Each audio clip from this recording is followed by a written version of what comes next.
अनुलोम विलोम प्राणायाम करवा किपरि करवा आमे इंडेक्स फिंगर मिडिल फिंगर को बंद करवा थंब फिंगर आ रिंग फिंगर रे करवा केन करवा प्रथम डाहाण पट पुड़ा को बंद करवा बाम पटे निश्वास नवा पुणी बाम पट पुड़ा को बंद कर डाहाण पटे निश्वास छाड़वा नंबर 1 काउंट करवा एमती 10 थर करवा देखो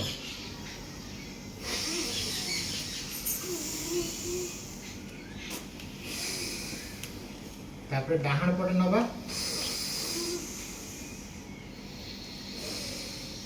बाँ पटे छाड़वा यही भाव में थरे नवा थरे आने 1 नंबर काउंट एन कर 10 थर करवा या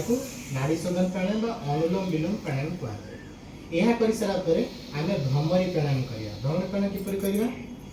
मिडिल फिंगर रिंग फिंगर रे आखि की बंद करवा इंडेक्स फिंगर को कपाल पर रखा थंब फिंगर को कान भीतर रखी पाटी बंद करी ओम रो उच्चारण करवा पूर्ण मात्रा निश्वास नवा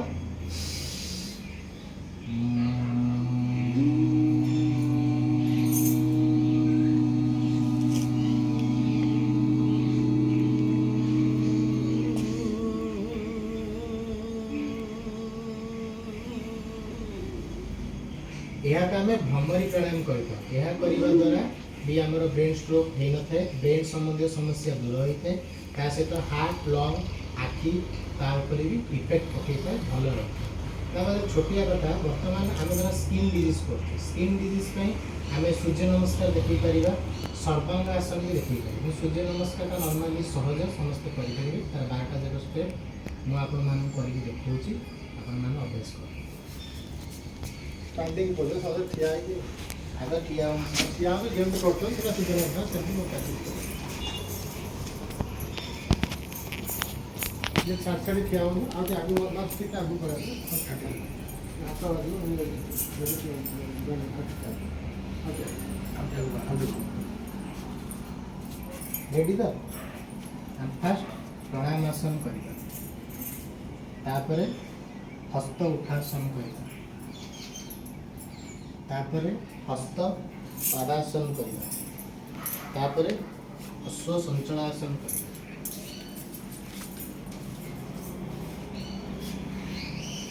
तापरे चतुरंग दंडासन करिया तापरे अष्टांग नमस्कार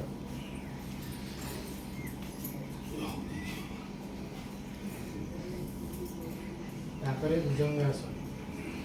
भुजंगासन समस्त जरूरी आसन हार्ट बीट ब्लड प्रेशर नील प्रोब्लेम डाइजेशन सब ये जरूरी तापर अधमुखी शवासन करिया तापर अश्व संचलासन करिया